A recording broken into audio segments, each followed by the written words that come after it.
What's up, everybody? Welcome in to probably the most excited post-game of the season that we've had so far this year, Ethan. The Spurs in their rematch with the Oklahoma City Thunder after playing them in the NBA Cup tournament. So, that was a situation where we wouldn't have played the Thunder until this point if we didn't advance in the Cup like we did. So to see this game tonight in the rematch on an actual home floor and not a neutral site. Obviously, the advantage went to the Spurs tonight, man, but I don't even know where to start, dude. I feel like the SpongeBob gif where he ascends, and I know this isn't, this is not the NBA championship. We got a bigger game with a bigger spotlight, coming up in a couple days on Christmas, but still, man, to beat the Thunder by 20, as much as they did have some injuries, which we'll get into a little bit later. The majority of their starting cast and all their, big stars like Chet Holmgren, Jalen Williams, and, of course, Shai Gilgeous-Alexander, Lou Dort, guys like that. Jay Mitchell, Jalen Williams, the other Jay Will, was out tonight. So they did have some rotation guys out, but for the most part, their key cogs in the Thunder machine did play tonight. And the Spurs were able to get a 20-point victory and really dominate in the most clutch moments of the game, Ethan. At the end of the third quarter is when they started to kind of build on their lead. And then in the fourth quarter, dude, they just absolutely took over. And the thought that I had going into the third quarter, Ethan, it was a little bit of a different game, but it was very similar to the NBA Cup championship when, it felt like the Spurs were kind of in control as much as, the Thunder had taken back the lead at halftime to lead by 2. It seemed like, even though it was close, they were in control and taking over the game. And then they completely imploded in that fourth quarter against the Knicks. And tonight, the Spurs did the exact opposite and took home a 20-point dub against the Oklahoma City Thunder. Man, there's so much that we can get into, but that was my overall kind of thoughts on it. What were yours?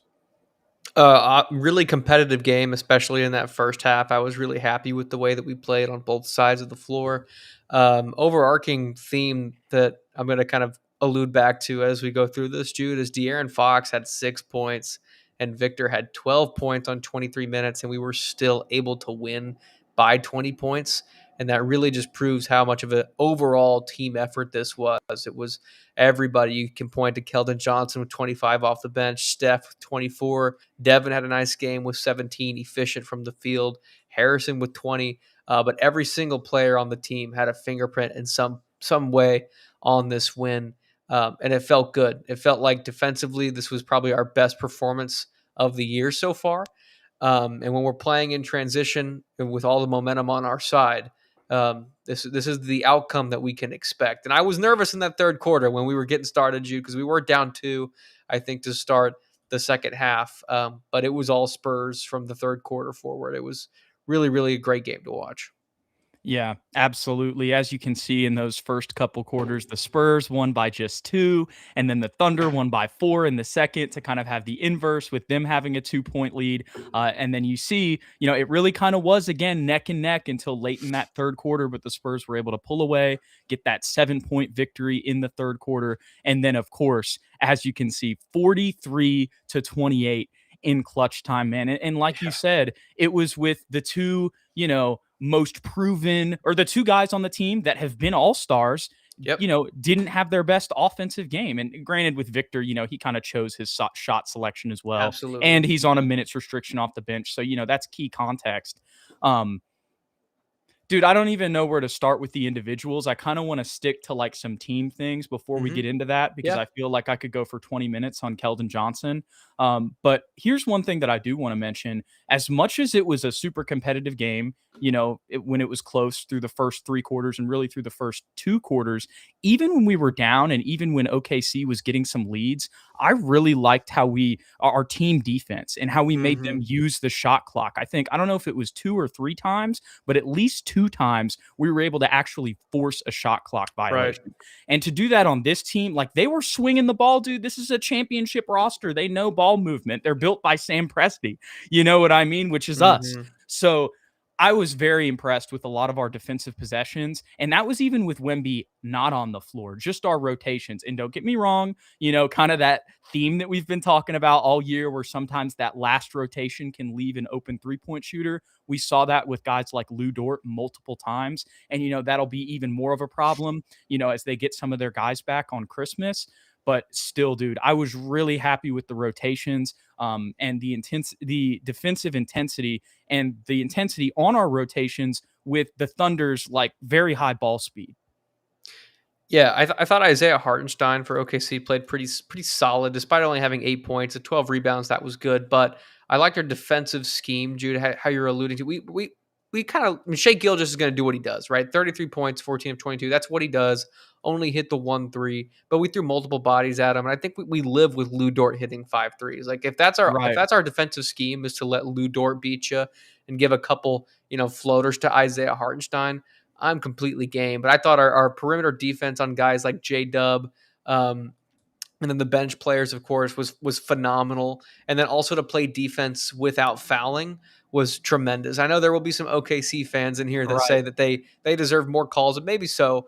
But they only had 7 free throws. 5 of those were from Shea Gilgeous-Alexander, and San Antonio had 24. But honestly, Jude, thinking back on the game, OKC was playing more chaotic defense than us. We were really controlled, and even when Shea was hitting some crazy baskets, we never kind of let that get in our head. Like I feel like every shot was contested. Yeah. Like we played solid D on him. He's just the MVP, and that's what he's capable of, especially in the mid range and when he's attacking and slashing to the rim. But overall, I would say that De'Aaron Fox, Devin Vassell, Steph Castle, and Dylan Harper played really, really solid defense on him tonight. Dude, and another thing I'll mention about Dylan Harper, this isn't necessarily perimeter defense, but you see him as much as I will Rebounding. say he kind of got away with it a little bit, but he's fighting for rebounds against Yep. Isaiah Hartenstein and forcing an extra second chance. And yeah, you could say, okay, maybe if they take another look, it is off his finger, but that's a bang bang play. If you watch basketball, you've seen that your entire life. And the other thing is the fact that he's even able to be in a position where he's fighting with a guy like Isaiah Hartenstein for a rebound. There's a ton of other ways that he's continuing to impact the game. And dude, there were a ton of times late in that fourth quarter when he was in where they were kind of going ISO with Dylan Harper. And maybe I'm confusing that a little bit with the end of the third quarter too. But I remember there was one possession. And again, this is something we've harped on all year, but they were swinging the ball around. It led to Dylan Harper on the left wing. You had Steph right next to him in the left corner, but there was a little bit of space and guys were kind of on the perimeter or everybody was on the perimeter actually. So it's a clear out drive for him to drive from that left wing. And he drives a little bit more on the right side where he kind of goes through the left elbow and gets to the right side of the basket. And then, of course, that causes Lou Dort to come in and crash, and he dishes it right back out to Steph, who kind of trails him on the left perimeter. He fades a little bit from the corner, more to the wing, and then he catches that wide open three. But again, it's like you can literally just do a clear out ISO with Dylan Harper, and because he's so physical driving to the basket, it's going to cause somebody to crash. And that's the other thing with Steph Castle, dude. 4 for 6 from 3 tonight, started 4 for 5. We've talked about that being a part of his development. I know it's only one game, but I do think, Ethan, this year, just like we saw at the end of last year, but I think we're seeing it earlier in the season this year, his perimeter shooting is going to continue to get better. And as much as I'm talking about Dylan Harper and his ceiling, dude, if Steph Castle starts getting perimeter shooting down, Yeah. I don't want to be too much of a homer, dude, but we've got a lot of talent on this team, and it's just starting to kind of get, picked away at, whenever it comes to building the Greek sculpture that will be the Spurs dynasty. Yeah, I think this game will be fodder for the people that really want to trade De'Aaron Fox because like he didn't play great. He still had 9 assists, 0 turnovers. Like he wasn't bad, but offensively 3 for 9 like wasn't a great night.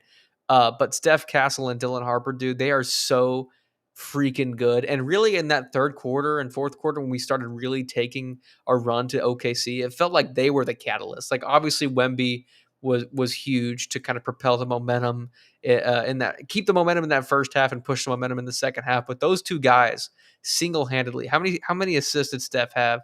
He only had 3, but 24 points obviously. And Dylan Harper had 10 assists with 0 turnovers and 5 steals. And they were just taking turns attacking the rim and getting open looks for guys because they have such incredible playmaking ability. as well. So having that two-headed monster, it allows for us to have an off night from De'Aaron Fox, especially when you have KJ hitting 25 as well. Yeah, and De'Aaron Fox, 9 assists for him tonight. So as much as the shooting wasn't going well, he didn't Mm-hmm. have excessive shots. Other guys were shooting well. I mean, Three-headed monster. we haven't even mentioned Devin Vassell. I Mm-hmm. mentioned Keldon briefly. Harrison found a little bit more of his groove tonight as well offensively. All of these guys kind of playing off of each other. But man, it's crazy. Like Keldon Johnson is the leading scorer tonight. Mm-hmm. I would have never. If you would have told me he had a 20-point game, I would have believed it. But I would not have believed that he would be the leading scorer in a 20-point victory over the Oklahoma City Thunder. And that's just a testament to his growth. And this, I guess we can go ahead and get into the individuals here, Ethan. Dude, yeah, tonight was I saw Tanner's comment earlier. Let me go ahead and pull it up. Keldon was he was yelling some expletives, and even RTLV 787 says Keldon played great here. And he's got a U of H thing there. So if that's Come a on. Houston fan, there you go. I mean that they're telling you right there. But here, let me find it from Tanner. Basically, Keldon was saying, here it is. Let me pull it up. F them, F them, F them. They can never get rid of Keldon, it seems. But that really was a moment for Keldon. I Yeah. mean, I really feel like as much as I don't want to make this game like the championship because it's not. You know what I mean? But and there's going to be a very tough game against the true fully healthy Thunder again on Thursday on Christmas.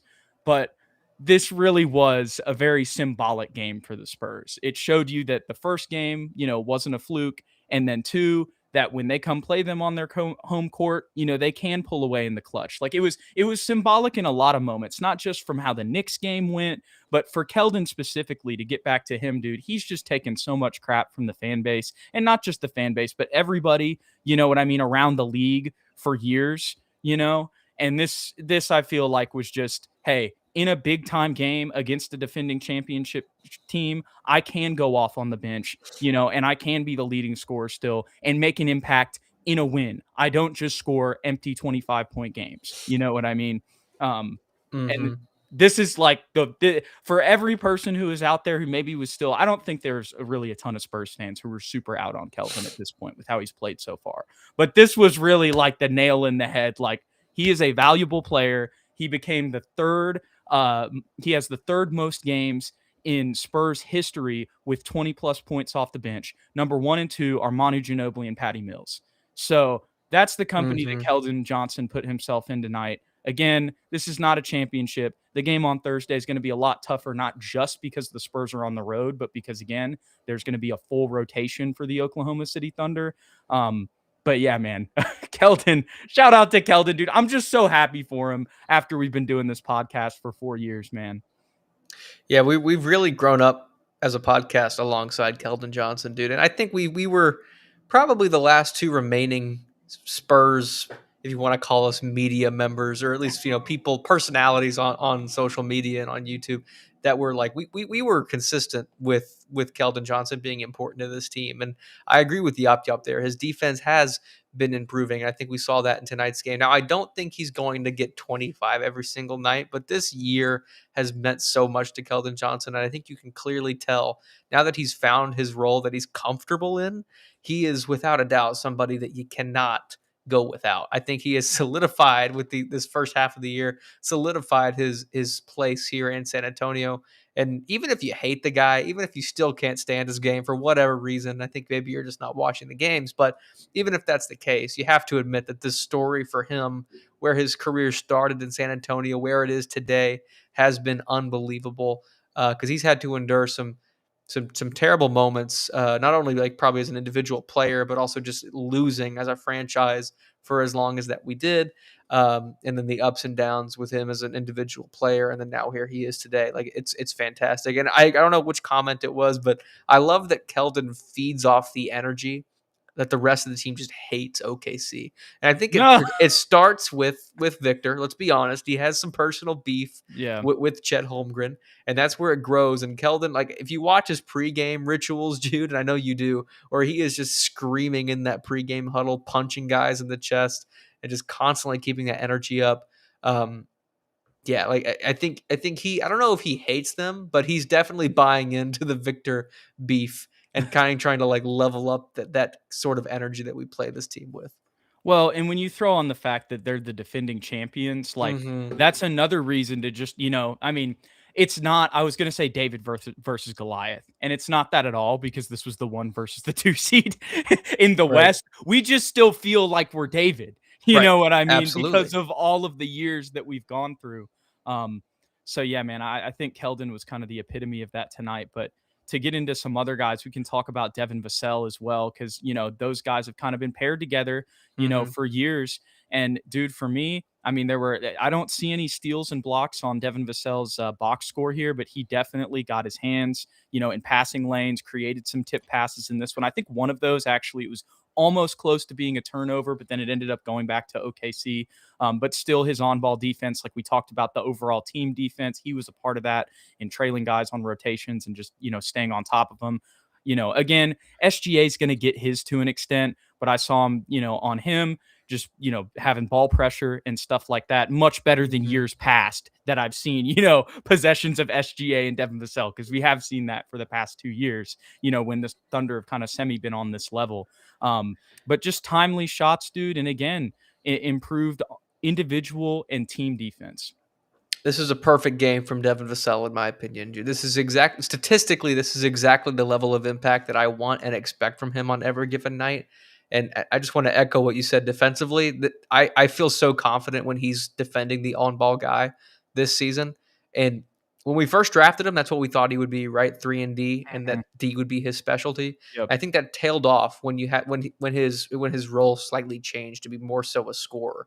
Now that his role has kind of backed off again to what we expected him to be, he's flourishing as that on ball defender again. Yeah.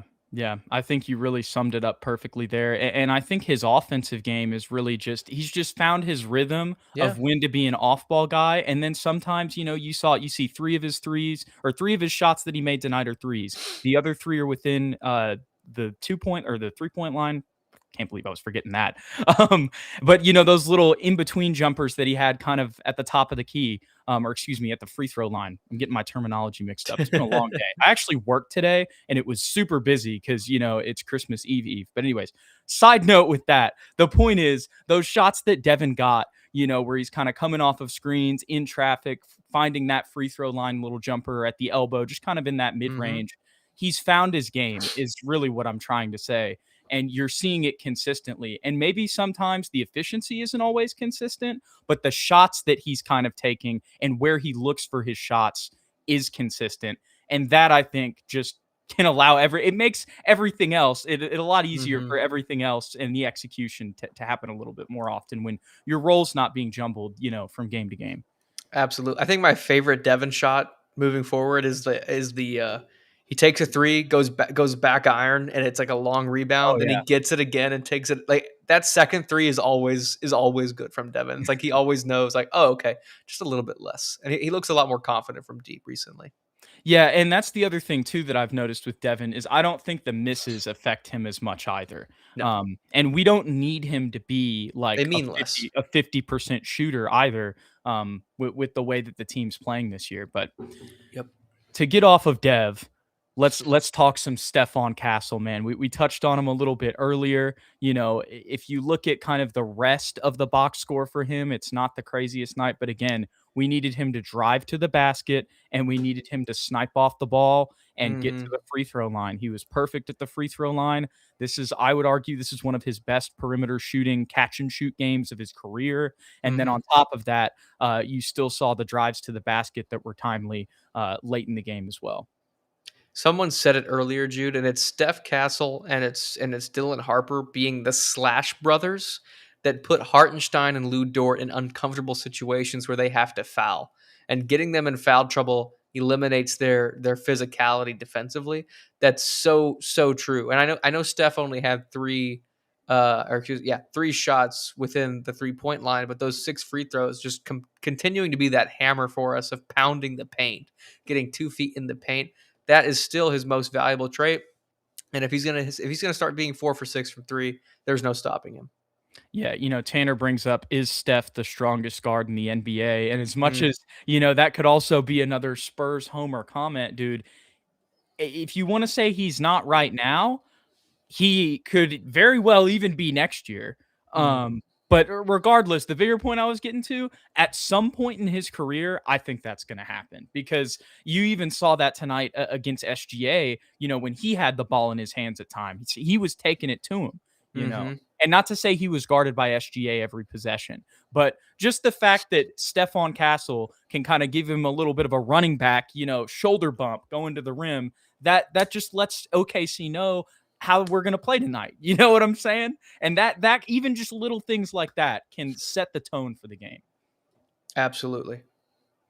Alrighty, let's move on to Luke Kornet, dude. We haven't mentioned him. My guy had a poster in a lob on freaking Chet tonight, and he was like, ah! I don't know if you saw his Yeah, I face. did. I did his Dude, face. I love this guy's personality and the energy that he brings. But dude, again, 26 minutes. Yeah, it might not be the flashiest. Did have 2 blocks tonight, had a steal as well. But dude, I mean, again, I feel like I'm saying it's the same story every episode we talk, but this dude is look at how this dude's filling in for Victor. And I feel like as he's starting to learn the team more, he's also kind of starting to get better, not necessarily like with his skill set, but just knowing where guys are, where to place himself, and how he fits into our scheme, which allows him to flourish a little bit more on the stat sheet and catch lobs over Chet Holmgren.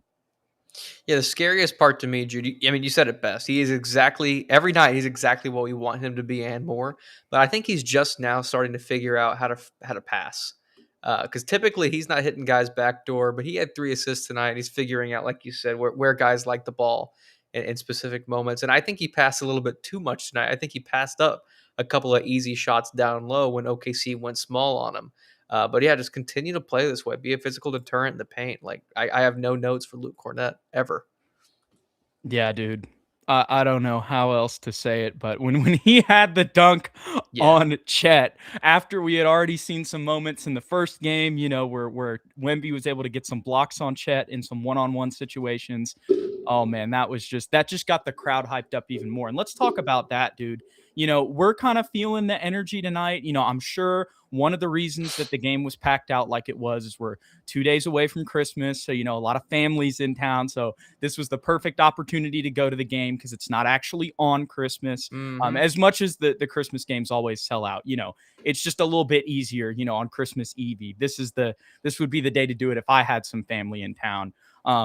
And at the end of the game, we mentioned this or somebody in the comments mentioned this at the beginning of the stream. Wemby practiced his drum clap kind of celebration with the Jackals that they had previewed on social media, getting to see Mm-hmm. that post game. But even before that, just the energy from the crowd, it really tipped off, midway through that third quarter, right around when Chet, he kind of fell to the ground. I forget exactly what happened the play before that. It was the Keldon play where he kind of fell down and was asking for a foul when Keldon was being physical with him in the perimeter. And don't get me wrong, he probably knocked him a little bit, but I don't know, dude. I'm definitely a homer here, but I felt like that when it's that situation, you know what I mean? The reason that the elbow was in his head is because Chet is 7'1" and Keldon is 6'5".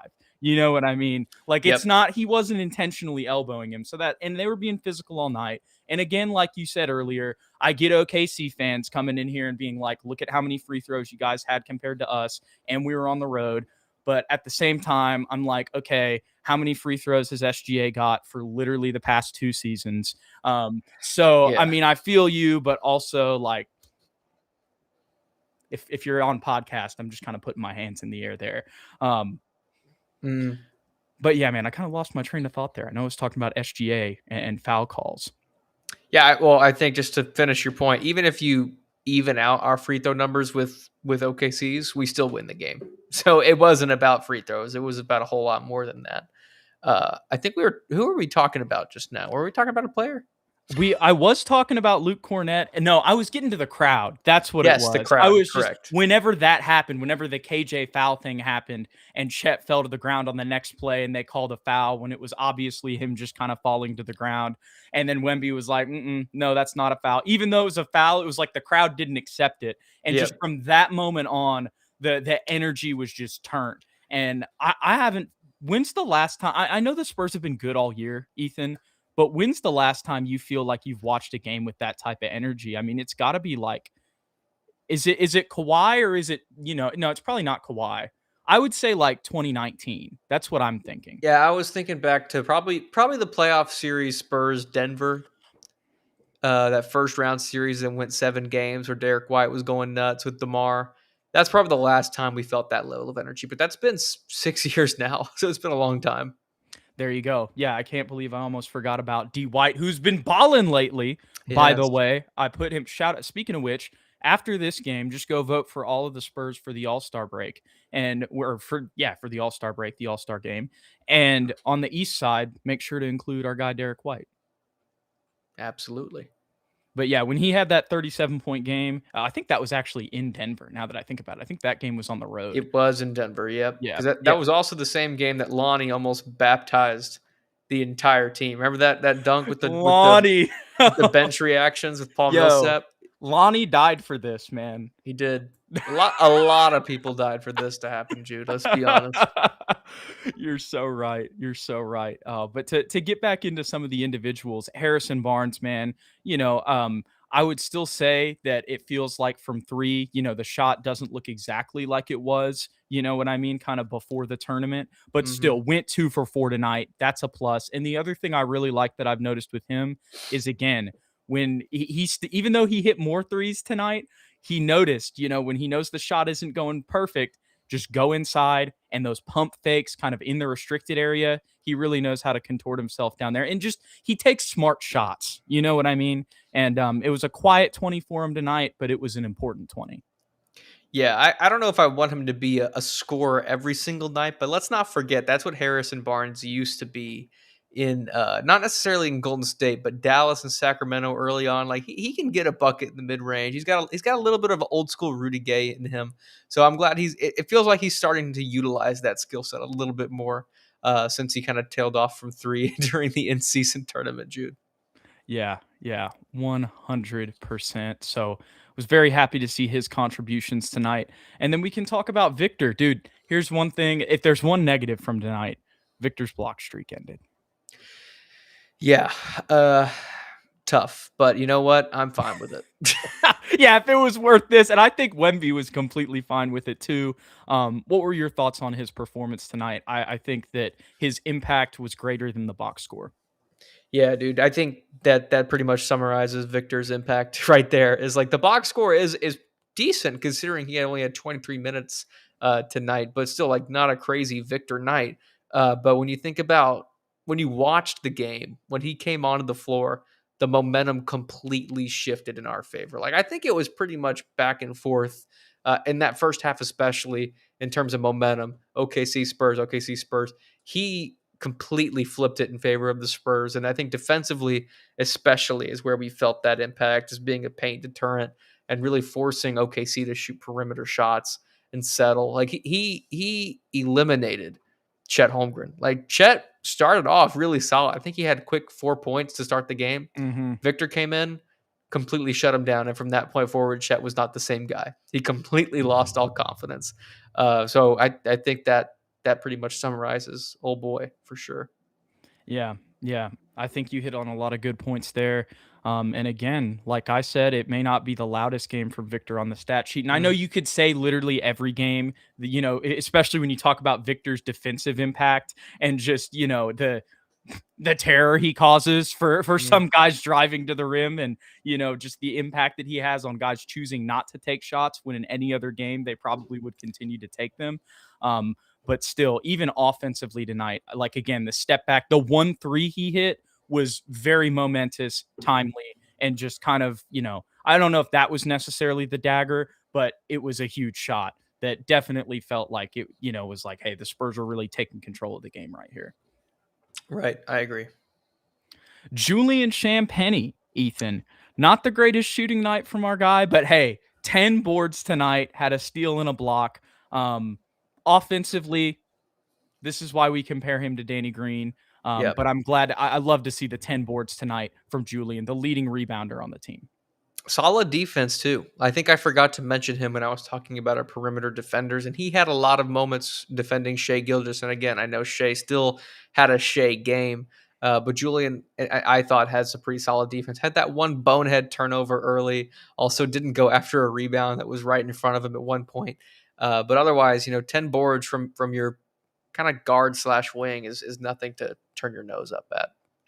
I think when you look at Julian and you look at De'Aaron tonight, and we're about to get into Dylan next, the scoring might not be crazy for those guys, but all of them are finding a way to impact the game in another way. And I saw this in the comments earlier, and I think I was texting another friend about this earlier this week, or it might have been the last episode that we talked, Ethan. Hashtag team basketball. It's in the Spurs bio on social media and everything, but it's also what we grew up watching.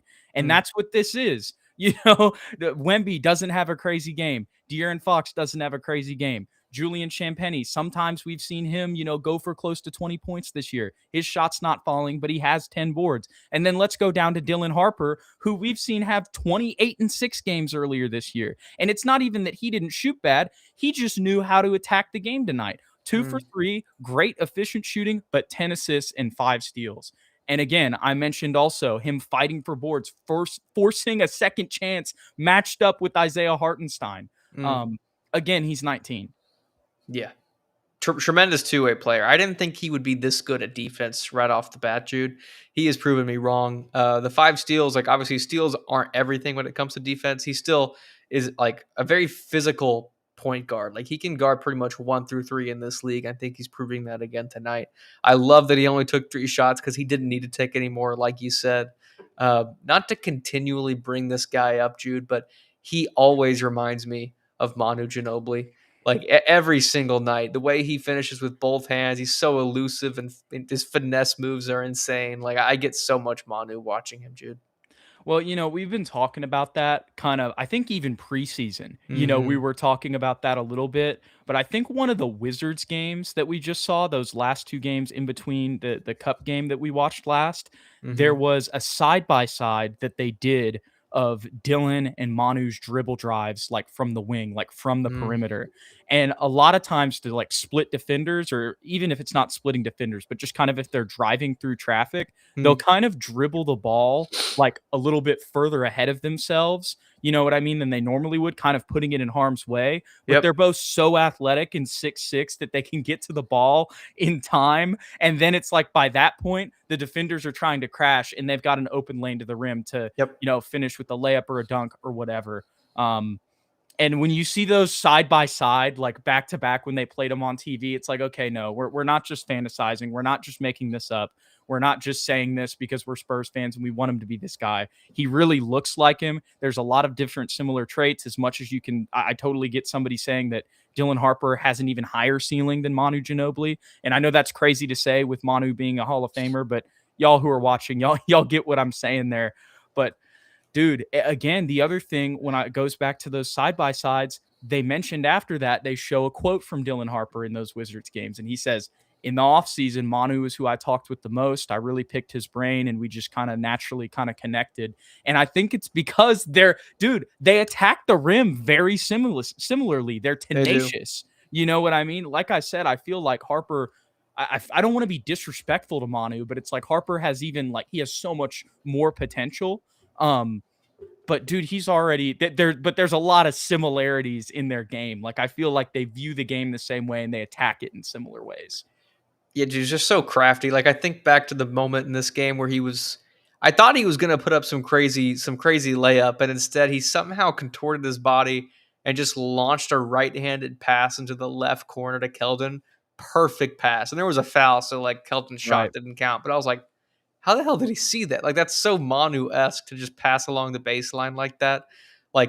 Any other player, that's a turnover, but he's just got so much skill that it's just a perfect placement. And the only other person I can remember doing that is freaking Manu when he's falling out of bounds and everybody's oh my God, it's a turnover. And then it turns into an open 3. And that was Manu's play style. And that's one of the reasons that we loved him. And that's why it's when I'm watching Dylan, it's almost even more controlled. And then I'm just dude, this is his trajectory is crazy. Yeah, it is. We were really blessed. Yeah. I don't want to just be the Spurs have things that they will have to continue to work on. You know what I mean? I Absolutely. think this Thursday game is going to be a lot damn tougher. I think it's going to be single digits, for sure. And Mhm. we had some people earlier in the comments kind of talking about the injury report tonight. So let me go ahead and pull that up to completely kind of okay, now we're getting my fantasy team down here. Um, Let me just go ahead and go to the game on Thursday here and see what it looks like. Okay, so and this is interesting. So the estimated return is December 25th. So obviously Chet played tonight. Ousmane Deng was out. He's not really in their rotation. Nikola Topic not really in their rotation, but they do play Jay Will and AJ Mitchell from time to time. So those are two guys. I know Jay Will's minutes can kind of be a little bit like sometimes they play him off the bench, sometimes they don't. But the last game that I saw them play, he was playing. So I'm just going to go ahead and say that they had two rotation guys out. For sure, one and AJ Mitchell, weren't complete. They didn't have their full assembled options. You know what I mean? Because, Yeah. for example, tonight we even threw out the double big lineup. I didn't talk about that a ton, and points in the paints was huge for winning tonight as well. I knew I kind of threw a lot of things at you there, but Uh, yeah, I don't know if obviously I think AJ Mitchell's way more important than Jay Will. If he's Mhm. back, that's going to be something we have to deal with. But the way our perimeter defenders played tonight, Jude, like I don't know. I do agree with you though. This is going to be a lot more competitive, especially since we're in OKC, and I'm sure Chet Holmgren with the face injury is going to have a little bit of something to say with his actual supporters behind him, and not the jackals screaming down at him. I also have a feeling that the game is just going to be called entirely different. Like It's on ABC. the Thunder are going to get not even just that, but because of with the way that this game went, I think the Yeah, Thunder are just going to get a ton more calls. And I'm not even mad at that, to be honest. Like I kind of want to see them have a game where we play them and they have that many free throws and we still beat them. And you could technically say that that's already happened in the first cup game, but you know what I mean? Again, this is on the road. You know what I mean? Like yep. our home record, look, we're 11-2 at home. Most of our losses come on the road. This is arguably, well, not even arguably, it's a bigger test for the Spurs. Not just because it's hard to beat a team back to back, but this is the hardest scenario that we could play the Thunder. Yeah, two of our three guards have to go crazy again, in my opinion, for us to have a chance. That and perimeter defense. That's got to be, or not perimeter, excuse me, just defense overall from everybody. Paint, perimeter, doesn't matter. This is a great team. They're going to find a way to score. But if two of our three, De'Aaron, Dylan, and Steph, are going crazy like they were tonight, I think we have a real shot. Yeah. Yeah. 100%. If we have 3 20-point scores again, I'll say this. If we have 3 20-point scores again, we win. Again, I don't think we win by as much just because I think it's going to be a much tougher performance from OKC. I mean, they're going to be coming at us with everything, especially now that we're 2-0 against them right now. For Um, sure. so that's what I'll say. And that's going to be tough. I think it's going to be tough to get three guys to 20 points in this next game on Thursday, man. But this was awesome. Um, Hmm. I'm trying to think of things to criticize, dude, but the game was just so close. And then in the clutch moments, we were able to execute. And it's Yep. like all the things that I would criticize in the first 3.5 quarters, it's like they're the defending champs and have the best record in the league. Like, it's tough. You know what I mean? It's going to be tough to blow them out for the entire game. You know what I mean? It's probably an unrealistic ask. So I really just don't have too many. Yeah, I don't really have too many criticisms for this one. Maybe, early in the game there was that Julian pass that he kind of threw Hmm. directly to Kenrick Williams. So, uh self, controllable turnovers that are self-inflicted, but we only had 8 turnovers tonight. Yeah, I was trying to figure out like a random team stat I could find to pull out of my butt here, Jude. But I don't really have any. Like we less than 10 turnovers, less than OKC. Rebounding battle was pretty much even. Um, yeah, I don't know. We maintained a lead for once. That was huge. Again, yeah, that's honestly that's the takeaway from this game. Like I mentioned earlier, this could have easily been the Cup championship against the Knicks 2.0, and instead it was the opposite. Against a Hmm. team that we've already played and beat that arguably might be our biggest rival, like moving forward. Like, obviously, I know the Rockets rivalry is always like the most hated rivalry. Yeah. And I don't want to diminish like the Rockets' future either, because it's definitely a bright future. But again, this was number 1 versus number 2 in the West, and the Spurs have Victor. And I don't know. Right now, we're surpassing the Rockets. I'm not even saying that like as an arrogant Spurs fan. You know what I mean? We're just ahead of them right now. So it seems like long term, this is kind of going to be the main, not just the main rivalry in the West, but even in the NBA. And Stan Van Gundy was talking about that in the Cup championship game. They said that a lot of the GMs that were out in Vegas were like, yeah, that West semifinals is probably going to be, how the league is ran for the most part for the better part of the next decade. There will be some teams that get in there, but I'd like the national media to maybe give the Spurs a little bit more respect when they start talking about contenders, Jude, because I've been watching the okay. last like 4 weeks, and I know we haven't been in the playoffs since 2018-19. It's been a long time. Victor doesn't have any playoff experience or whatever, but we're the second best team in the West, and we've beat the defending champs twice. Like, I know everyone keeps saying the Rockets. I know they have KD. I know they have some playoff experience, but I'm taking us over the Rockets in a 7-game series right now, Jude. That's just me. Maybe we're homers, dude. But all I can think of when you're saying that, Ethan, it's like, why'd we name our podcast what it is? Because the national media doesn't care about the Spurs.